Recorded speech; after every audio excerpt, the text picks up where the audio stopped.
Welcome to the Beers with Engineers podcast. My name is Bert Usheld, and this is episode number 5.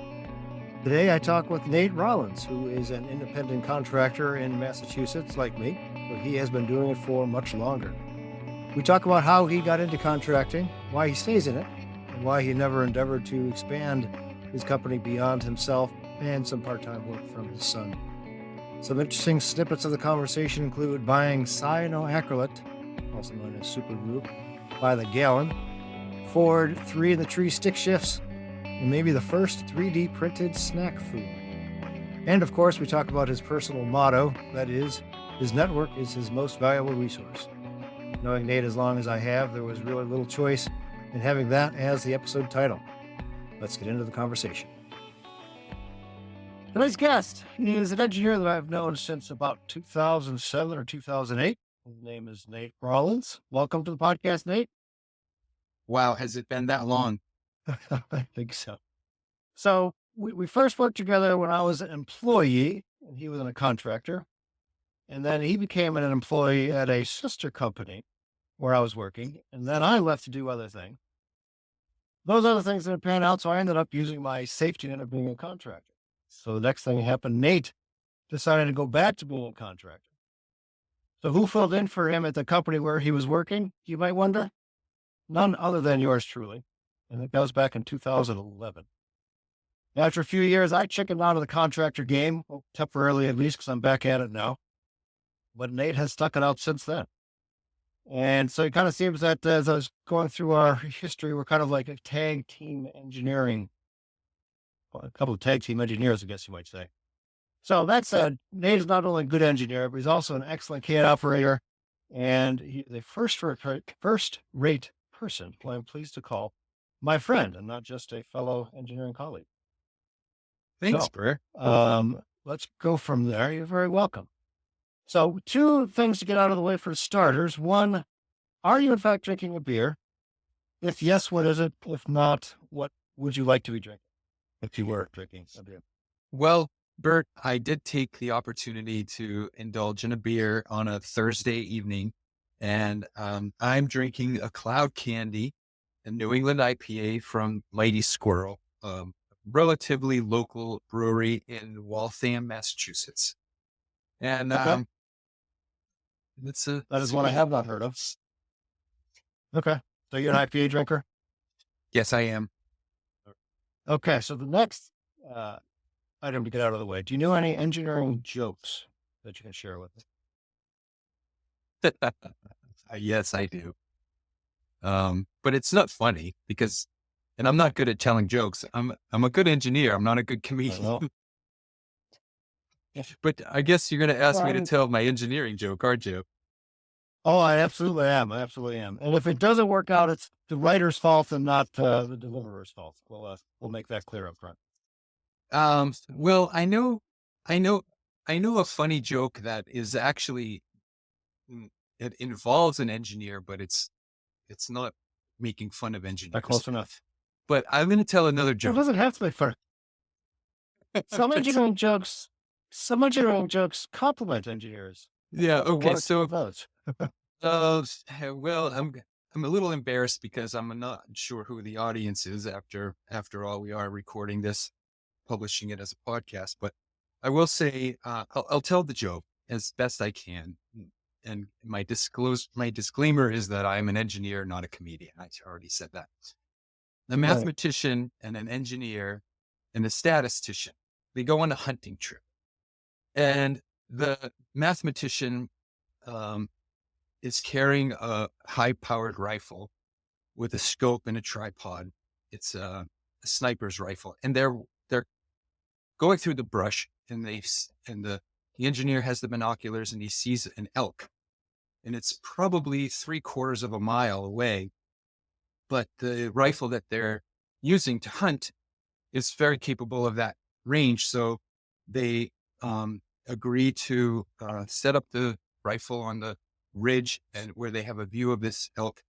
And they set up the scope and take a look, and the mathematician says, I got this. Let me take the first shot since I had to carry the rifle. And everyone agrees. And so he takes out a pad and paper and he does a range finding and he calculates a triangulation and sets the rifle up and takes a shot. And the engineers look it through the binoculars and he says, "Oh, you hit the ground about 50 yards beyond the elk." And the engineer says, "Give me a try. Let me try this."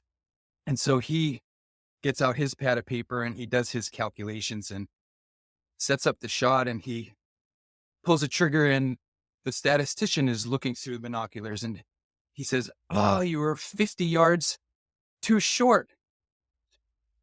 And, uh, and the statistician says, "It seems like we hit him." I believe So I've heard that. It's quite possibly from you sometime in the past, but I haven't. maybe, yeah. And I may have done a better job of telling it, but, anyway, so much for bad jokes. Whatever. That's all right. It's all right. All right. Okay. So a little personal background on yourself. Why did you become an engineer? A little on your why Nate Rollins is an engineer. Yeah, well, because I was born an engineer, as probably most Okay. engineers were. I do tell a story about when I was 3 that I don't remember, but my mom says it.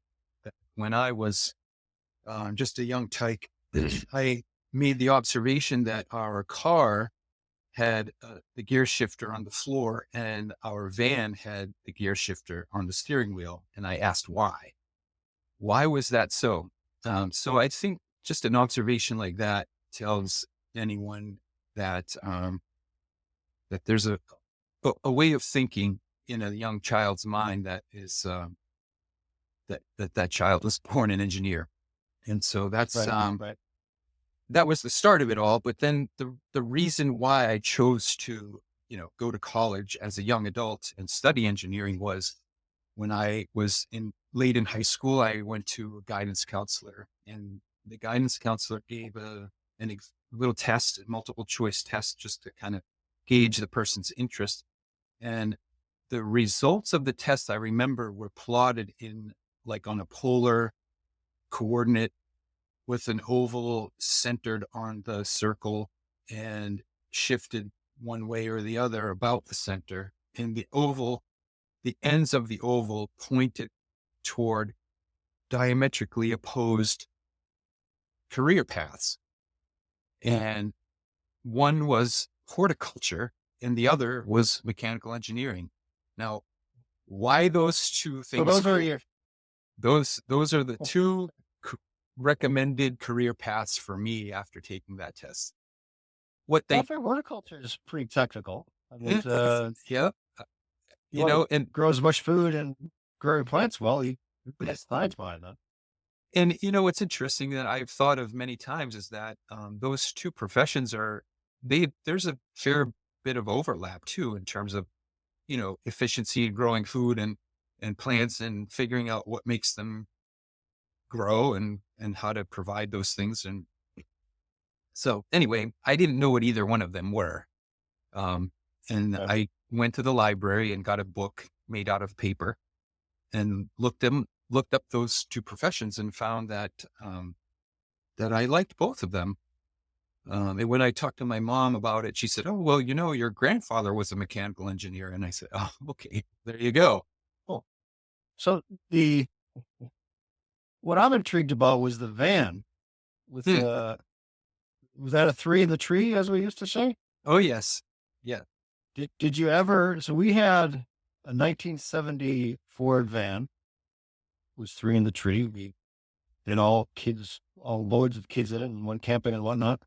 I eventually drove that. We had it so long that back in 1983, 84, when I was 16, 17 years old, I got to drive that big old van. I remember one of my high school classmates was just so, I mean, I had seen it since I was 4 years old, so it wasn't that big a deal to me. Maybe not quite that young. But he was just very tickled by the stick shift on the steering column. Yeah. Three And I think he speed, actually ended up three in its three, day. three speed. So yeah, I've driven several three on the trees, and one of them was I think a 1974 Ford pickup with a monstrous 450 cubic inch engine or something like that. Um, it, and it was my brother's vehicle with a rotted out bed that he replaced with wood, made it a flatbed. And Okay. yeah, There we go. lots of fun times in that truck for sure. Yep. Mhm. All right. So we talked about cars that have changed. We no longer have three in the tree. We don't have four on the floor. We don't have stick shifts for the most part anymore. What's something in your career, in your engineering career, what's something that's changed since the early days to the current days? Something that's changed. Oh, well, Bert, of course. m- I turned 54 next month, right? Um, a lot has changed in my career. I, I'm proud to say that I've never been paid to create a mechanical drawing with a pencil. Although I did learn Hmm. how to use a T-square and triangles to make drawings, including isometric views and etc. with a pencil. I Um, think when I was a co-op in '86, I think I did a few pen and pencil drawings or paper and pencil drawings.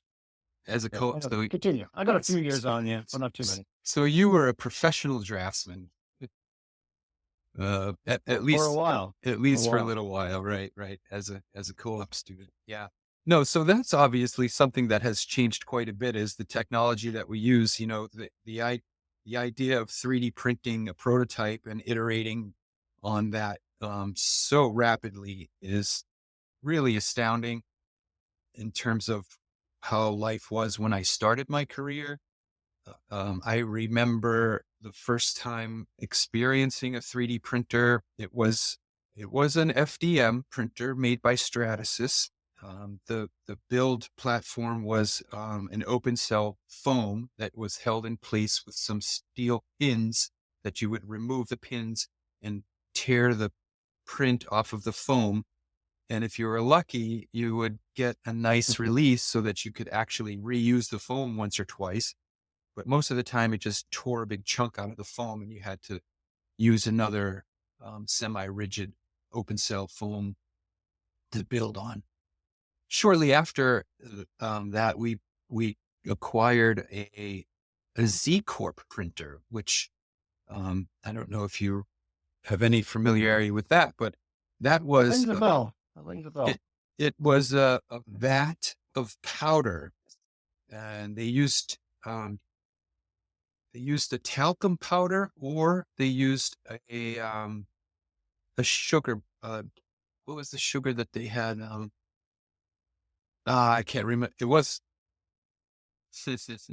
anyway. It was some You want it form to be an of. edible sugar? It was an edible sugar. And I'm not. It it wasn't lactose, but it was. I Yeah. can't remember.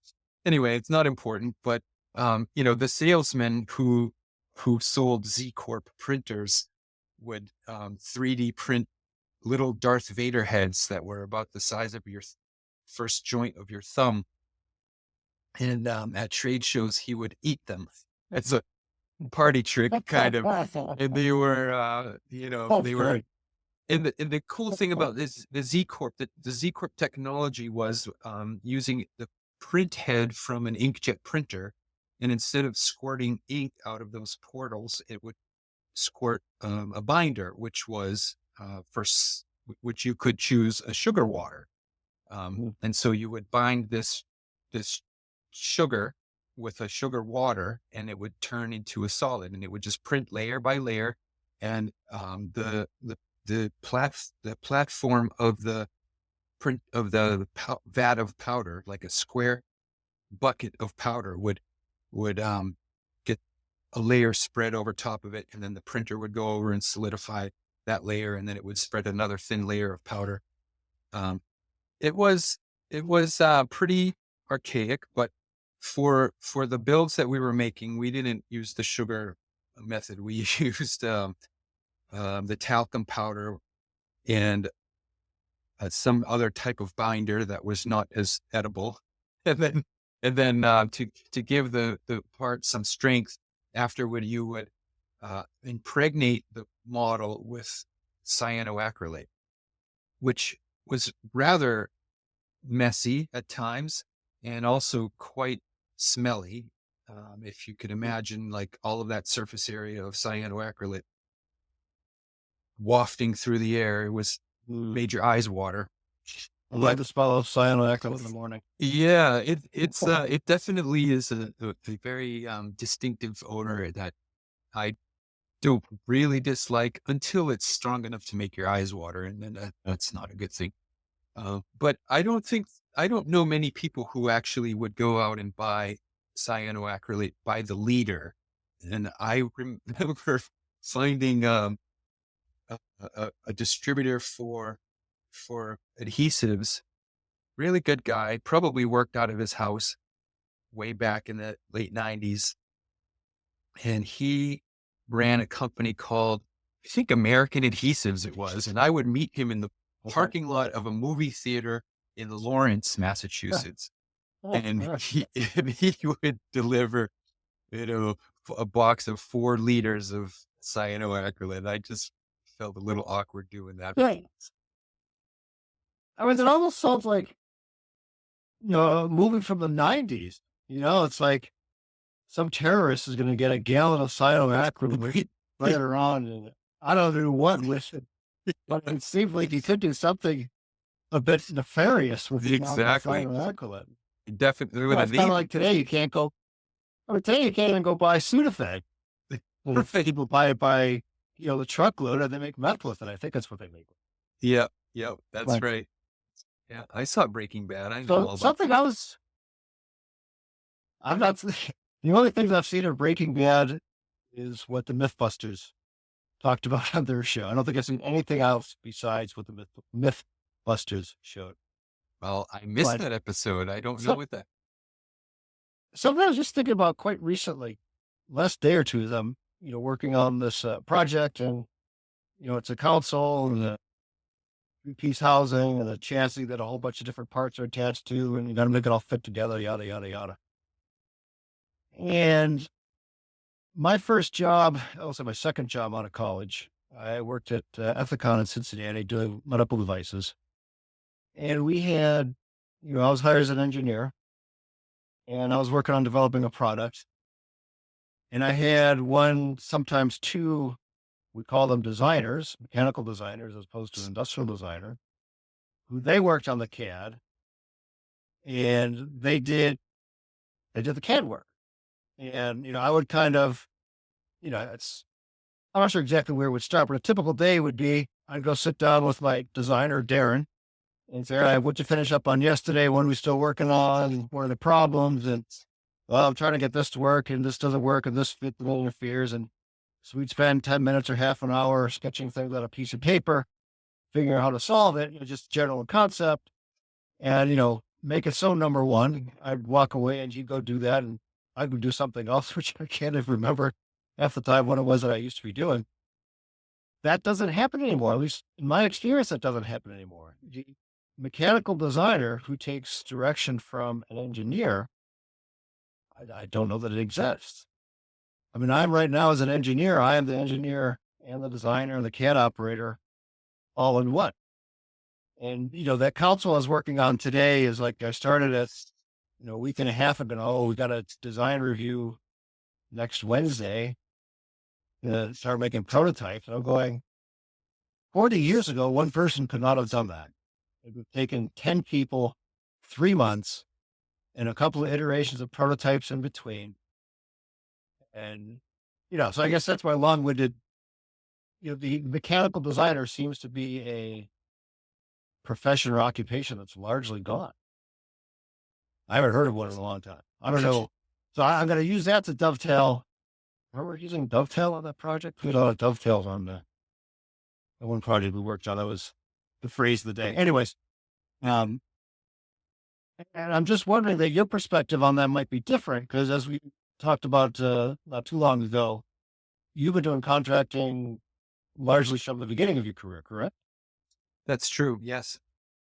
And, at Ethicon, there was, I don't know, 20 or 30 employees and 20 or 30 contractors on long-term contracts doing the mechanical design. And, when we had the layoffs, obviously we were the first ones to go, and plenty of others went with them. But So I'm wondering, you not saying you're not an engineer, but what I'm hypothesizing, confirm or deny that in your earlier years, you were working more as a role of a mechanical designer than an engineer, or were you doing, well, describe what it was and if you would disagree with So my thinking. I totally get what you're saying, and I do agree that that was how things went, and and I guess I hadn't thought of it before, but I also agree that maybe that's something that has changed in the industry, and I think that has a lot to do with the tools that are at the average engineer's disposal for everything from CAD to simulation and FEA tools and things like that. So 3D printers as well.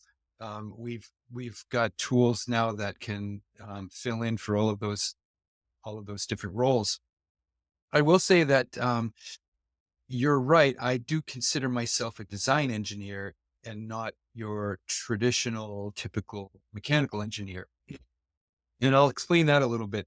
As you mentioned, I have been a contractor for most of my career, and the reason for that is as a Northeastern student, I got a co-op job, and in that co-op job, I had a really excellent mentor. For 3 years, I worked with this gentleman, and he basically was a high school dropout, and I think had his GED, and that's it. He never went to college. He grew up as a child. He told me he would read the Chilton's manual and study the exploded view of automatic transmissions, trying to figure out how they worked. And he would, he would, he told me he got grounded at least once for, running his dad's Bridgeport out in the garage without permission. And so, he was just kind of like a I guess hands-on appropriately so. Okay. he he was a hands-on hacker type, and Yeah. he was a really whip smart designer, and he taught me a whole lot of stuff. I didn't I didn't I wasn't a co-op student for 3.5 years. What happened was I didn't pay my tuition as a co-op student, and they kicked me out of Northeastern. So my boss at the co-op job said, "Hey, you're not a student anymore. Do you want a job?" And I said, "Yeah." And with the job came tuition reimbursement, and I kept going to school at night. And in Oh, sweet. a short 7 years, I actually got my bachelor's degree in mechanical engineering technology. So when you go to school at night at UMass Lowell, you can't get a BSME degree. You have to get a BSME T, and they tack on that technology Hmm. word at the end, which basically means that you're doing a lot more work hands-on in the lab and instead of the theoretical calculations. So, uh, So, excuse me one second. Was the was the curriculum actually different? Because yes, that's what you just said. I just want to y- confirm. that's right. Okay. The curriculum was different. We had more labs for testing and experimentation and learning about manufacturing technologies. And one of the great classes that I remember was a lab class was, something like engineering instrumentation or something like that. And we learned about um, strain gauges and accelerometers and proximity sensors and all kinds of things like that. Okay. And we had experiments where we actually play with these devices. And so that was really cool. Yeah, today I still consider myself a design engineer over the traditional mechanical engineer who's, ready to do bolted joint analyses by Right. hand and figure out stuff with calculations. My task is generally to build a breadboard and test and do things in the physical sense. And it's not that I don't calculate things to estimate a starting point, but find that um, the designs mature more quickly and more accurately when you actually have real life situations backing up your decisions. So a calculation for me gives a good starting point, but then I very quickly dive into trial and error. And I found that some clients don't really like that. It's- they they hire an engineering contractor to do the calculations and figure stuff out. And so sometimes there's not a good match, and I end up having a shorter stay at that client, and that's okay. Right. Everybody's different. But yes, it's funny that you mentioned that, because I do um, call myself regularly a design engineer, to make that distinction clear. Yeah. Well, ironically, I think my very first title out of college was design engineer, and I was more project manager. Why I Yeah, stayed at the job for much less than 2 years. I want to do some engineering and not yeah, design. I know. Yeah, well, we need project engineers. We need project managers, and Cool. Yep. and Yep. but but I'm not ready to sign up for that. I don't like.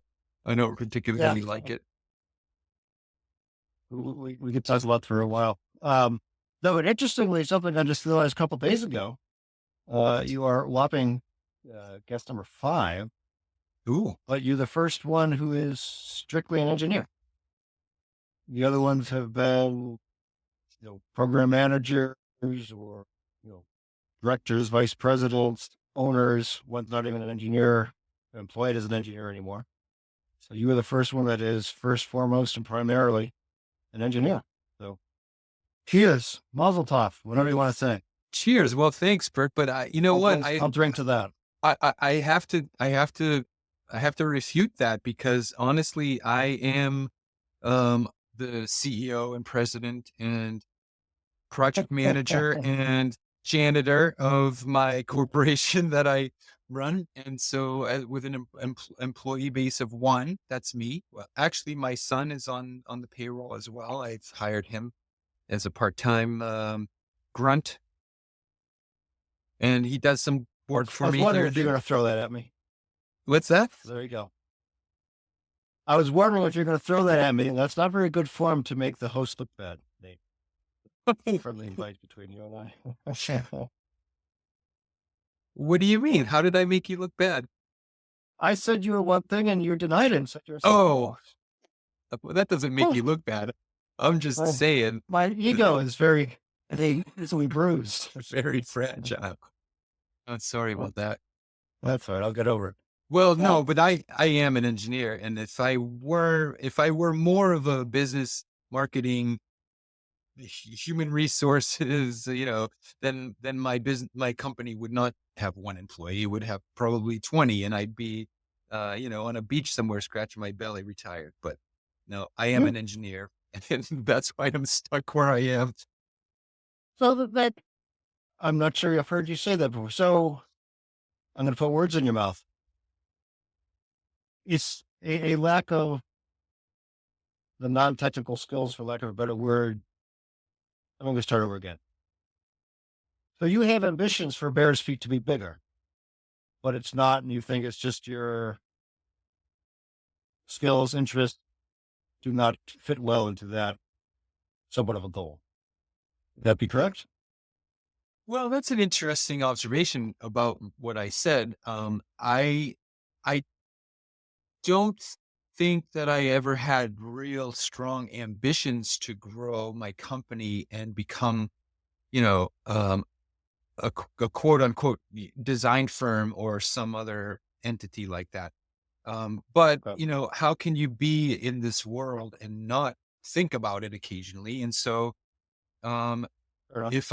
if I may, I'll bring my faith into this a little bit. I was considering shifting my direction in the business a little bit, and here's the reason. For so long, I was fully booked with projects and overworked, and frequently people would say, "Well, Nate, why don't you hire somebody, and then you can grow."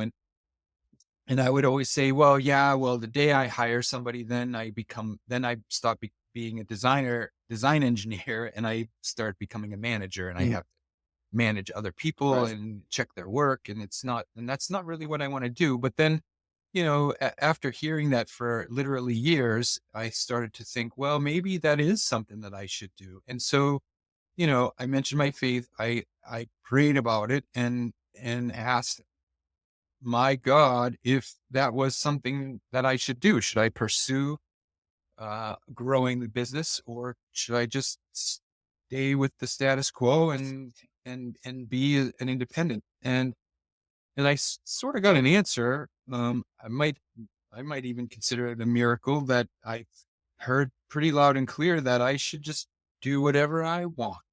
And I decided that cons- I would stay the course and enjoy being on my own and making my own decisions and doing what I love to do, and not worry about growing a business into something that would, potentially allow me to retire early or buy the Mm. BMW or whatever. Because really, what's the point of growing? Like, why would you grow a business into something bigger? And it's a rhetorical question. It's really because you want more money. Like, that's basically bottom line, is like, you want to grow your business so you can get more money. And when you get more money, fill in the blank. And I Right. and I thought I'm happy with what I'm doing. I'm really satisfied with life. I'm paying all my bills, and I get to go to my son's soccer game at 3 p.m. and don't have to ask for permission to do it. And so, I just figured that's what I'm going to do. I'm going to stay that. So I think what this does is it rolls all the way back into your comment that I'm an engineer. I'm not a business person. I'm not a Right. CEO. I am an engineer. So yeah, you're right, Bert. I'm just an engineer. That's thank you. My ego feels so much better. Yeah, good. Ruts. I I gotta wrap a bunch of things together and going on a bit of a speech here. So when I began, I said that I left to do other things and started as a contractor as a safety net. As I've ever mentioned on this podcast, I don't know if you've heard it before, that I left my job to work on a product for cyclists, and it was something to remind them not to drive into their garage when they had a bike on their roof rack. And so I'd worked on that nights and weekends, and time came. So I said, all right, I'm going all in on this thing. I'm quitting my job and, make some money contracting, yada, yada, yada. The funny thing about that is that when I quit my job, my wife was at least 8 months pregnant with our third child. So that foolish, daring, brave, I'm not sure, a variety of adjectives can describe that. So, and my thought was to, get that product out and get other products out. And, I think at one time I literally told somebody I wanted to be a mini, um, what's that, Branson, Virgin, Richard Branson. I wanted to be a mini Richard Branson with just lots of different things, not necessarily one field. Well, that didn't work out. But so then go back to the other thing we talked about a little bit was when I was an engineer, I had designers working under me, and actually a little bit at Radius where we met. Um, the way they structured some of the larger projects, they had a design engineer, what do they call it? Engineering team leader, then engineering expert. So the engineering team leader kind of managed to looked over the experts. And so that actually was kind of similar to my old days of working with a designer where, I knew what was going on, and I'd sit down with the different contractors, not contractors, I'm sorry, they were employees. Sit down with them at various times during the day and say, what are we working on today? What are the problems? We work it out together, and they'd go flesh out the details, and I'd go the other side of the room and sit with the other guy who was working on a different part of it and do the same sort of thing. So, period. Turn that into why one might hire additional people is you can make a bigger impact. And I'm not saying you made a wrong decision. I'm just saying that's a thing to consider is, if I've got, there's a product or numerous products that I want to work on, and I physically can't work on all of them. But if I've got 5 people under me who can work on them, then my impact can be expanded, made larger, whatever. Is that absolutely a necessary thing? I don't know. I don't know. It's what I thought of as you were talking about that. Yeah, yeah. With just amplifying, it's leverage of sorts. Kind of like Elon Musk. He's got his fingers in a whole bunch of different things. Not that I'm Yeah, anywhere yeah, near to Elon Musk or Richard Branson for that matter, but that is what an engineer can do. Potentially if they want to, but well, I appreciate that anyway. other perspective, Bert. For listeners like me, could you tell us a little bit about Richard Branson and who that is? Richard Branson. You don't know Richard? He's a British guy. I think he Virgin Records, maybe, Hmm. but he's had all sorts of companies. Virgin, he had like ships. I think he had a Virgin Airlines. I think Virgin Galactic. He was making some sort of space plane. Uh, Uh, he was I, just in all sorts of different things. All sorts of different things. Not, you know, from my recollection, not terribly related. Virgin Records and airplanes. I guess airplanes and rocket ships have some sort of relation, but you know, selling records and music and going to the moon or going to space are pretty. That's those are your oval you started out with. Those are opposite ends of the spectrum yeah, right there. yeah. There's a spectrum going on for that. Yeah, that's for sure. Yeah, All right. that's good. So you mentioned. I'm going to let you tell this story, which I've heard once and forget most of the detail. You mentioned your company name is Bear's Feet Engineering. If you want to hire a crackerjack engineer, look up Nate at Bear's Feet, and we'll get that in the show notes at the end. The name of Bear's Feet. What is the origin of that again? And you may need to specify the spelling of Bear's Feet. Too. Yes. So bear's feet is about the animal bear, and it's possessive, not plural. So even though I don't spell it with an apostrophe, it really is the feet of a bear. And the feet is not the thing that the bear walks upon, but it is the accomplishment of the bear. So the bear's feat is not an athletic feat, but it is a feat of engineering, I guess, to kind of keep the wordplay going. And I am the bear. The reason for me being a bear is back in a previous life, that was sort of a nickname for me. And so um, that's just kind of what came to me one night when I was thinking about a name for my company. And that's what stuck.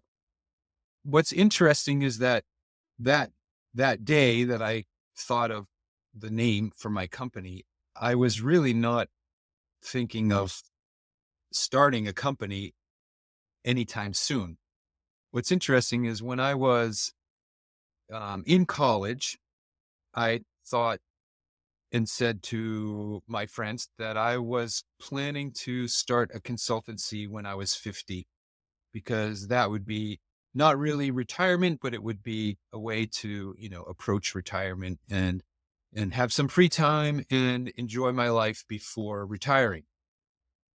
And little did I know that in a year or two or three from that day, I would be um, a co-op student slash soon to be a technician as a direct employee. And then the company that I was working for as a technician got sued for patent infringement and closed their doors and sent me packing. And at that point, I didn't have a degree, had a little bit of a resume, but then I found temp agencies, and the temp agencies kind of put me into that track of being a contractor.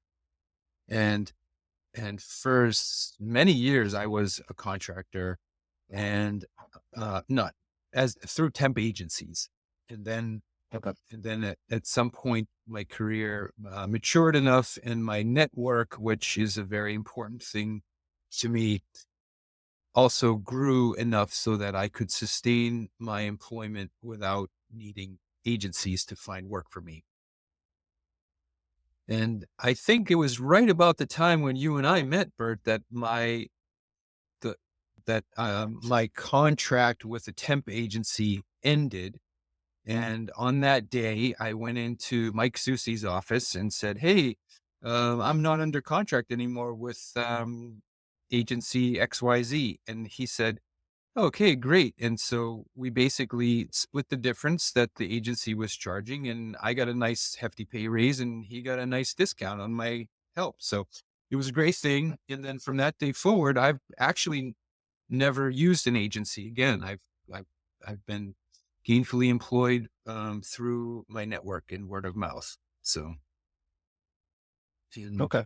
So Bear's Feet did not exist as a company. It existed as a idea in your mind, and that's when you can't think of the word, but registered it, incorporated at that so time. Is that correct? no, in 2001, I started Bear's Feet. Bear's Feet Consulting Services was the name of my company, and then for 5 years, I used Bear's Feet Consulting Services as a DBA, doing business as, and that was just basically me doing business as Bear's Feet Consulting Services. And then Oh, in '05, late in 2005, I think it was a CPA advised me to incorporate for financial reasons, and so I formed the corporation, which is now Bear's Feet Inc. so when you were working through agencies, were they paying Nate Rollins or were they Yes. paying Bear's Feet? Well, they were paying Nate Rollins Oh, for depended. a while, yeah, and then I think it was Okay. in 2001. I think I started using the Bear's Feet name. All Yeah, right. so in 1990, oh wow, I think it was like 1994, 95. I started working through temp agencies, and then what, 6 years later in '01, I started working as Bear's Feet. All right. So let's ask a silly question. What was the first CAD package that you used? And what was that? Well, so the first CAD package that I used for work was CAD Key. No, sorry, that's wrong. It was CADM, which was, I believe, an IBM company, and it was a mainframe CAD system, and it had a digitizer with a puck, and it had Digitizer Hawk. yeah. So the instead of a mouse, it looked like a mouse, and if you showed anybody today what the thing, they would say, "Oh, it's just a weird looking mouse," but it I was a think I know what you're saying. Go ahead. it was a puck that had a coil in it with crosshairs at the center of the coil, and you would line the crosshairs up with certain locations on your digitized digitized pad, Okay. digital, yeah, Yep. digitized pad, and the pad could be configured to have little locations where you could, like, if you want to draw a circle, you put it over the circle thing, and you click one of the buttons, and it had 4 buttons, Right.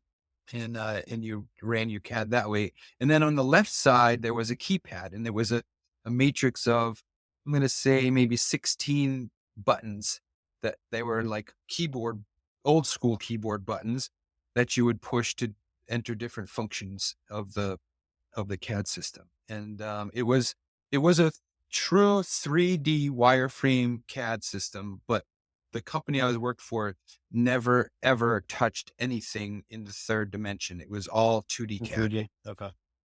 And All right. so I learned how to create mechanical drawings using that, and I did some very light design work using that, and it was all 2D, kind of orthographic projection of the design. So using layers and colors, you would separate the components of an assembly, and you would draw and the idea of having a dimension and double clicking it and changing it and Mm. making it longer or shorter, like that, talk about what changed in my career, like that was Yeah. Yeah. a major development for sure. Well, I did use it was a digitizer pad. That's what they called it, right? Because I Hmm. didn't have the puck. I had a pen, Oh yeah. and my tablet was maybe 12 by 12, maybe a little bigger. And, much like you said, there was a template on top of it. And in the middle was kind of the screen. Yep. And then around it was 40 or 50 or I don't know how many, half inch by half inch squares. And each square was a different thing. Yeah. And Yeah. that, that was called VersaCAD. Okay. And I know it version. it had some very crude three-dimensional stuff with I played with a little bit and never got off first base. What I was using it for was doing flowcharts, was working in kind of a manufacturer's Procter and Gamble. So they're making soap and things like that. So you got pipes and valves and tanks and pumps and mixers and all sorts of things. And I would just draw a flowchart of where all that stuff was and, figure out what was safe and what wasn't safe. But it was also at that time, one of my coworkers had mentioned, I don't think it was by name, but he mentioned, the idea of pro engineer, where you just click on the dimension and that changes things. Yeah. And it just blew my mind. I said, no, I could not comprehend what that was and what that meant. It's like, you've got to take the structure and move it. And, a couple years later, from that, I started working as a pro engineer for the first time. Well, Wonderful. what's interesting, Bert, is that that CAD package that I used was at my co-op position, which transformed into a technician's full-time position.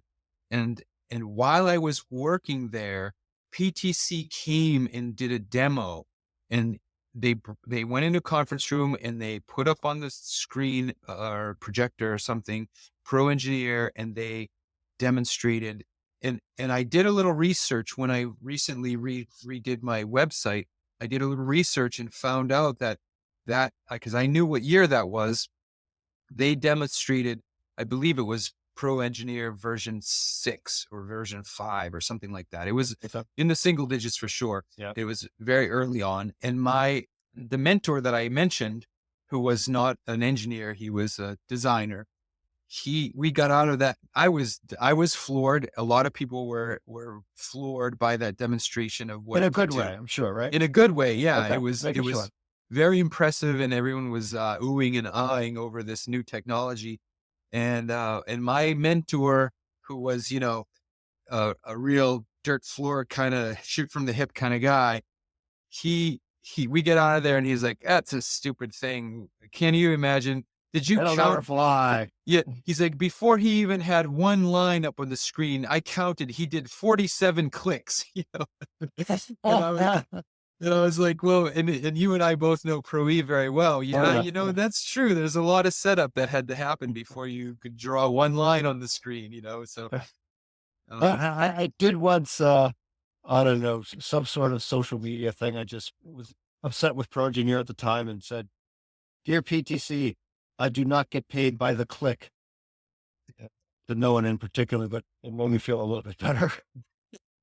it's a, no, and only if we had gotten paid by the click. Oh yeah, shoot, Yeah. we'd have retired at 30, but we're still working now. Anyways, all right, let's see. So, if you weren't an engineer, you'd be a horticulturalist, right? I, If you weren't an engineer, what would you be? What do you yeah, think would be? I don't know if I would be a horticulturist, but I think, it's hard to say because you never know what path your life is going to Yeah, take at the yeah. time. But if I knew what I know now, there's two things that rise to the top for me. One is being a teacher. Like I really enjoy explaining things to younger people and who don't know. Like whenever I get to work with a co-op student, it just it just fulfills me to teach them stuff, and surely my kids roll their eyes and are like, oh boy, he just keeps going on and on and on, and he's always going to tell me everything about everything.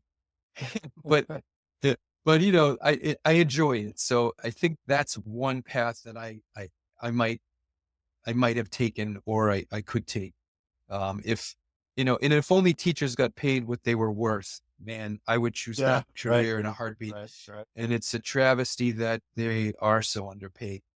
Um, and then the other thing that comes to mind frequently for me is something in the medical profession, um, whether it's a physician or a researcher or something like that. I just feel like, um, there's a level of engineering skills that go into figuring out medical issues, physiology and the human body and fixing things. And I mean, I'm just fascinated with that. And so I am actually quite happy that I've spent so many years of my career working in the medical device industry.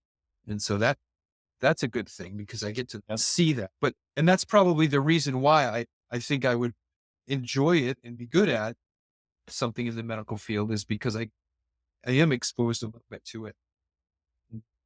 Yeah. So let's start to wrap this thing up. I got, I think, two questions left for you. One, if somebody listening was thinking about being a contractor, going out on their own, what advice would you give them to do that, to make that decision? First off, your network is your most valuable resource. And I say that very frequently, multiple times per week, those words come out of my mouth verbally, audibly. And yes, once again, my kids roll their eyes when they hear me say it because I do. I say it all the time and it's so true. It's a very, very true statement. Um, you know, y- most of most of my work comes from my network. Most meaning like high 90% of my work comes through my network. Right. And that's just something that you really need to be intentional about, nurture it, cultivate it. You don't have to go to networking events and pass out business cards and schmooze with people, but you do have to stay in touch with the folks that have anything to do with what you want to accomplish. Like professionals in your field, especially if you want to become an engineering contractor, you need to keep in touch with those people. And when I say keep in touch, it's like, if 6 months go by and you haven't talked to the person, then reach out and say hello and say, hey, I was thinking of you. I saw this article or whatever. It doesn't have to be anything, but as long as you make the contact, then that person will remember who you are. And it might even initiate a conversation and it may even end up in some work that you could have. And so I think that's my biggest piece of advice is to nurture and cultivate your network. Would you Which like to reach out via a phone call or email or some other sort of electronic?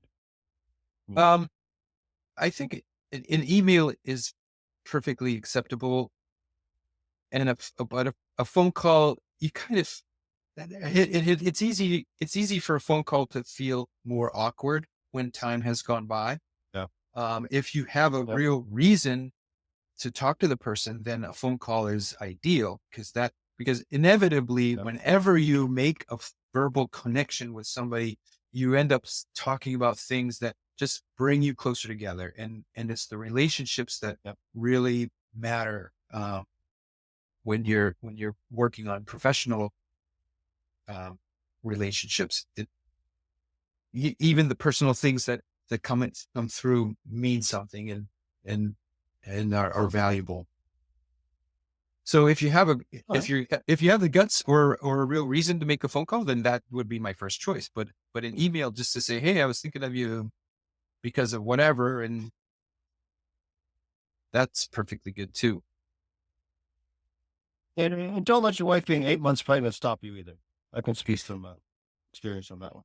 Yeah, thanks for bringing that back up, All Brett, right. because I wanted to say when I was in 2001, when I formed Bears Feet Consulting Services, it was September of 2001. And I'm sure some people listening would Oh, I remember have a what vague happened. recollection of that.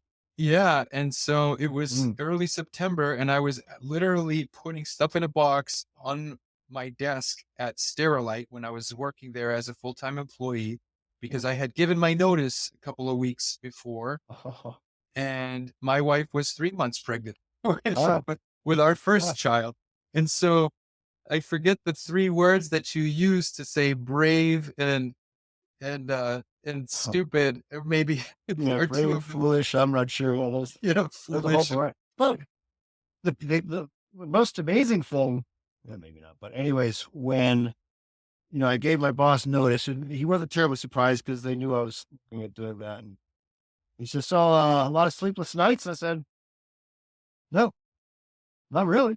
I'm I'm at peace with this. I'm happy. This is the thing I'm going to go do." All right. So I have one last question for you, Nate. This is the grab bag question. I've got a bunch of random silly questions. Pick a number from 1 to 10, and you will get that question to answer. 7. Number 7. Ooh, this is an interesting one. If you had to relive high school, where 1 is it's an absolute living nightmare, 10, that'd be awesome, sign me up, where would you rate that experience? I relive the existing high school experience that I had. Is that the detail? Or Yeah, or yeah. or do I get to know what I know now and do it a little bit differently? Ah, answer any way you choose. Yeah, so I would definitely want a second crack at it if I had a little bit more wisdom going into it. For a number of reasons, certainly for the social reason as well as the academic reason. I certainly didn't apply myself when, the most common teacher comment about me was, Nate has such potential if only he would try, and I got so sick of hearing that. But it's Uh, true, I really didn't try very hard. yeah, yeah. Well, that's interesting because my youngest son teaches say stuff like that, and he's very blonde, just as you are. So maybe this really blondes take a little longer to mature and develop. Is that what you? Yeah, No. yeah. All right. Just had to go there. All right. Well, I think that's all I got. Anything? One last thing. Anything else you have on your chest you want to get off while you have the microphone to the world? You know what? I really appreciate this effort that you're putting into your professional life as well as the funness factor that This is good. happens from it. I look forward to This is fun. This is fun. listening to the podcasts that are coming up. I hope Oh, hope it sounds continues, and good. I wish you the best. Nate, this has been a good pleasure as always, and we'll see you again sometime, and we'll get this podcast out in the near future. All right, great. Thanks, Bert. Have a good night. That wraps up today's episode of the Beers with Engineers podcast. Thank you for listening, and I hope you enjoyed it. Please remember to like, subscribe, give a rating, and most importantly, tell your friends, whether they are an engineer or not. I'm happy to have them listen. Any comments and suggestions are welcomed and encouraged. If you would like to be a guest on the podcast or know somebody that you think might be a good guest on the podcast, please let us know that too. Until next time, this is Bert saying goodbye.